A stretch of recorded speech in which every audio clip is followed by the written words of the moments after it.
Mr. Leaves was here. Those were the first words out of my daughter's mouth that morning. I dismissed the chatter as normal for a 7-year-old girl. It didn't seem strange to me that she would develop a new imaginary friend, especially under the circumstances. Change can do that to a kid, forcing them to create something to hold on to, making the world seem more secure. We had decided to move away from the city to find somewhere a little less hectic, somewhere we could call home. As a doctor, I had to wait until an opportunity arose and was delighted when an opening appeared in the sleepy town of Windom. It was a quiet place, filled with pristine cottages, sun-baked streets and lush hedgerows. Not too big, not too small, perfect for the 3 of us. My wife, Erin, and I'd named our daughter Karen after an aunt, but we always called her Kip instead. It was an old English word my grandfather used when he was going to sleep. Karen loved to sleep more than most, and so Kip seemed to suit her just fine. Our new home on the outskirts of Windom town was older than we were used to, a converted farmhouse dating back 150 years or so. With a little bit of land thrown in the deal for good measure, we fell in love with the place immediately. When we first pulled up outside, Kip rushed up the rickety white stairs, through the wide double doors, and disappeared into the entrance of our new home. She was ecstatic, roaming around the confines of the spaces inside. It was an adventure for her. Even at such a fragile age, she understood the importance of the stories old places could tell. She didn't mind the dust, the shaky banisters, or the creaky floorboards. Within 10 minutes, each of the 3 floors had been explored by her little 7-year-old feet. Of course, there were sure to be nooks and crannies not yet seen in the attic and cellar, but Kip wasn't interested in those places for now. She was only interested in her new room. I'd naively told her she could choose any room in the house, and of course she did, the best one in the house. Erin and I smiled at each other, watching happily as Kip darted around her new room excitedly. She loved the high ceiling because it felt grand and imposing, like being a princess in a castle. She found the groans and squeaks that the floorboards made under her feet hilarious, pressing up and down on the loudest ones while giggling. Most of all, she loved the window. It was wide and sprawling. The farmland bobbed and weaved over flats and small hills below. An old oak tree towered alongside a vacant barn nearby. The summer sky bleached the world in blues, whites and yellows, and yet it was something much closer which fascinated my daughter. A thick web of ivy roots had thrust out of the soil decades earlier. Climbing a carefully constructed wooden frame attached to the house, which rose as high as the roof, the ivy had clawed and fingered its way across the wooden slats of the farmhouse, almost entirely covering that side of the building. The surrounding land was in full bloom, everything vibrant and green. The fields were swathed in tall crops, which poked out of the soil like a million city dwellers standing still in the sun. Everything was alive and vivid. That was, except for the climbing ivy. Its vines were spindly, yet clung to the wooden frame of the house with deceptive strength. A vast sea of leaves, brown and withered, reached up across the wooden wall, encircling Kip's window. There was something troubling about those vines, clashing against, almost struggling the possibility of summer. Kip didn't mind, in fact she was enamoured by them, having me open the window so she could caress the golden leaves which touched the sill. The first night in the house was spent like any in a new place, unfamiliar creaks and sounds echoing through the darkness. I'm often a deep sleeper, but the uncertainty of the old house left me checking every bump and movement I heard throughout the night. I switched the lights on, checked the doors, and then looked in on Kip. She slept soundly, but I noticed that the window was still open, letting in the cool night's breeze. I tried to shut it, but it felt jammed or stuck. The old flaking paint and grime freezing it into position after years of little use. I told myself I'd fix it in the morning. After all, Kip was 2 floors up and we were a decent distance from any other house. I felt she'd be quite safe with the window open. Kip loved to lie in, and it was Saturday and our first full day at our new house. I let her sleep in until 10 in the morning.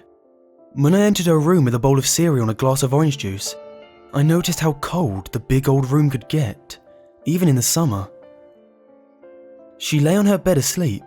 I gently woke her, and it was then that she spoke those bewildering words.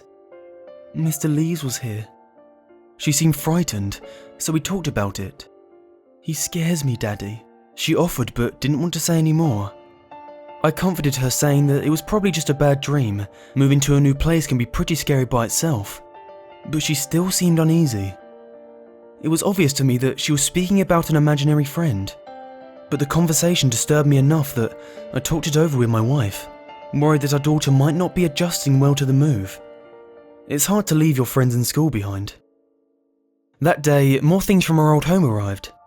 Slowly the house began to feel like ours, and I enjoyed wandering around it, taking in the glorious view of the crops fields. In the late afternoon, I went up to Kit's room with my toolbox, determined to close that window to stop her from catching a summer cold. As I chipped away at the dirt and flaked paint which jammed the window open, I looked down and could see Kit was playing away from the house, sitting on an old rope swing which hung from the oak tree by the barn. She looked happy. Finally the window budged and I was able to close it. On the second night, I didn't sleep well at all, and by the morning I felt shattered. Something had changed to me. The house didn't feel as comfortable as it did when we first arrived. The air had become closer and stifled. Again, I let Kip sleep in for a while before bringing her breakfast. She was already awake when I entered, and when I asked how she had slept, she replied, "Not good, Daddy." And when I inquired why, she whispered, "Mr. Lees was watching me from outside." I looked over at the window for a moment, a chill running up my back. "Can you tell him to go away?" Kip asked. Again, I reassured her and gave her a big hug. Soon, she was playing on the swing again by the barn. For most of that day, I tried to get my files in order. I wasn't due at the doctor's office in town for another 2 weeks, but I wanted to be as prepared as possible. Erin took care of some business at the bank, while Kip continued to smile and giggle as she always did, running around the house playing games. Most kids get bored during the summer holidays, but she always had a way of engaging with the world which meant she never had a dull moment. I remember it being just after 2 in the morning.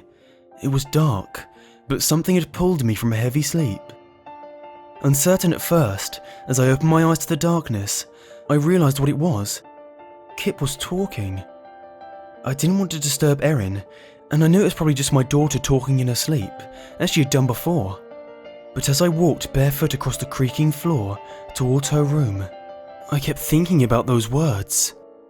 "Mr. Lees is watching me." As quickly as possible, I reached the door and could still hear her talking loudly, her words muffled slightly. I knocked and entered. The window was once again open, and Kip was leaning out of it chatting away. On asking her what she was doing, she turned slowly towards me and said, "I'm talking to Mr. Lees." I rushed over to the window and saw nothing but the cool summer night and the climbing ivy fluttering slightly at the presence of a sudden breeze. "He keeps looking at me, Daddy," said Kip as I put her back to bed. I closed the window and slept in an armchair next to her until morning. The following day, the sun absolutely split the sky. It was perfect weather, and I decided that it would be good to get Kip to help me with some chores, hoping that keeping her active would help her sleep more soundly at night. In the morning, we cut and raked the front and back lawns. We then dug out some weeds around the flower bed. Kip and Erin found it hysterical when they soaked me with a hose while watering the plants.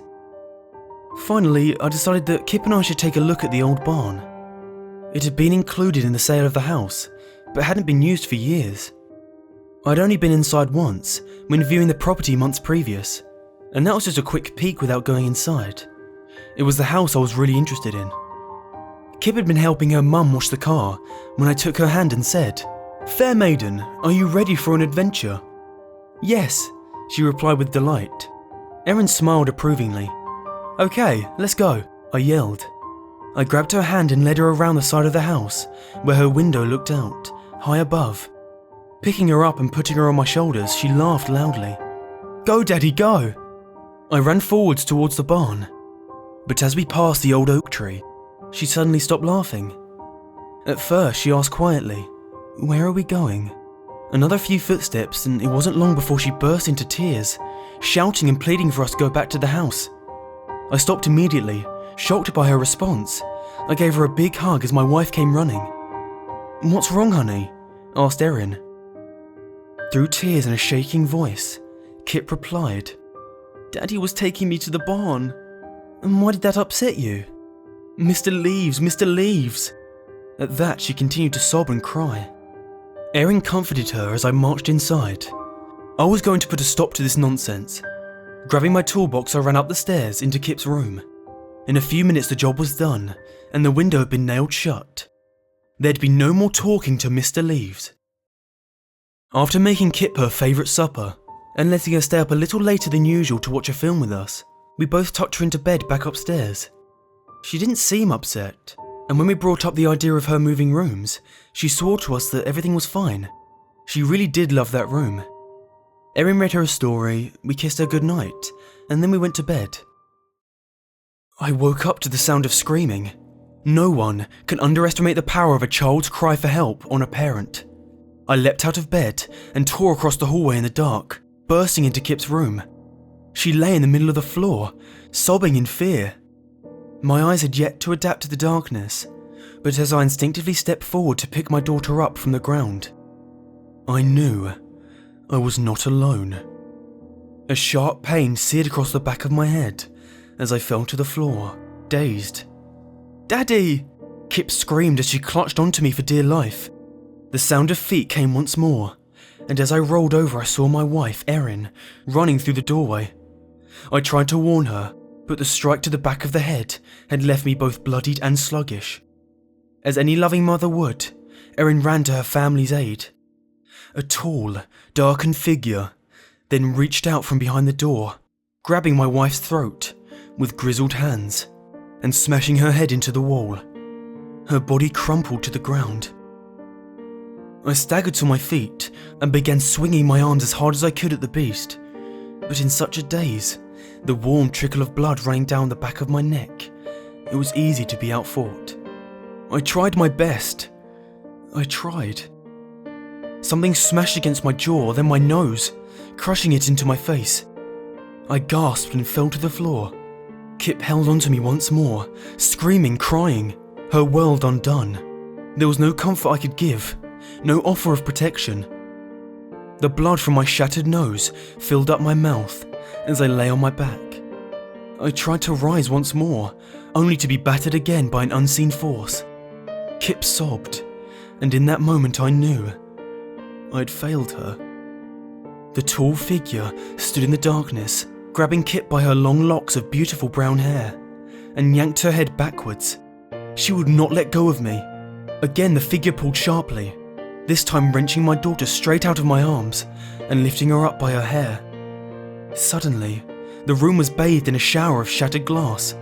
I looked up and saw the beast, which had my daughter by the hair, the creature which had set out to destroy my family. It was a man, just a man, but the thing which had burst through the window was anything but human. In the darkness I saw them struggle. The man was powerful, no doubt, but his opponent was big and quick. It was the shape of a person, but as it moved, I could hear the loud rustling of its construction. The man let out a cry, a pitiful begging sound, pleading for mercy.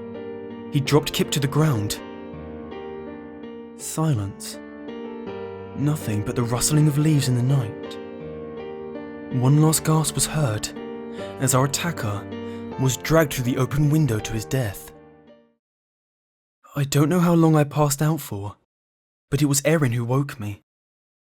The attacker had left her unconscious for a time, but she was okay. Helped me to my feet. We both staggered over to where Kip was standing. She was leaning out of the window, crying. But they weren't tears of fear or physical pain. I knew that sound well. It was the cry of grief and loss. Looking down below, the still dead corpse of our attacker lay on the ground, covered by a blanket of leaves, which slowly blew away into the distance. We hugged each other and consoled Kip as she stared out into the night. "Mr. Leaves," she whispered. "Mr. Leaves, Mr. Leaves." When the police arrived, they quickly identified the intruder as James Grech, a man who was wanted for questioning in the connection to a series of child rape accusations.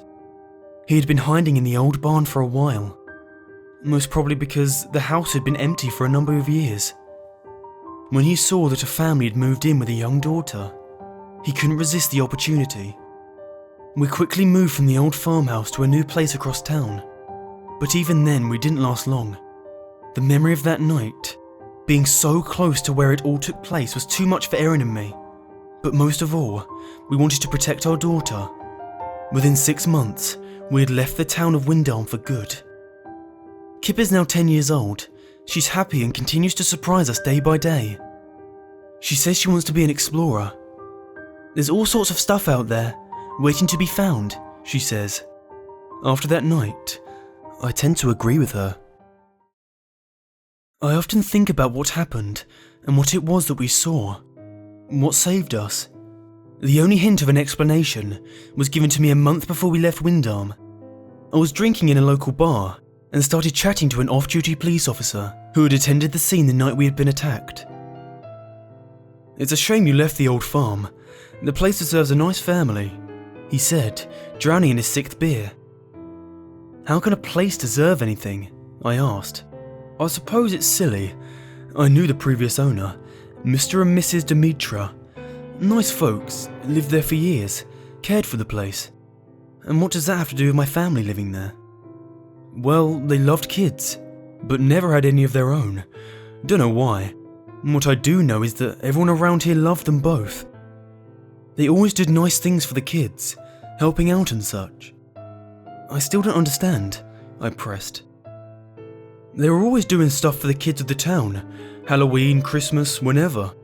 And I think it would have been nice if the old farmhouse went to a family with kids, that's all."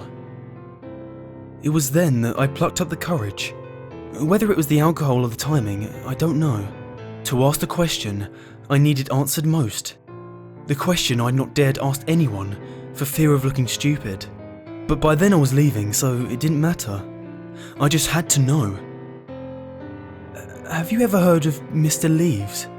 I asked nervously. The man laughed. "Of course I have."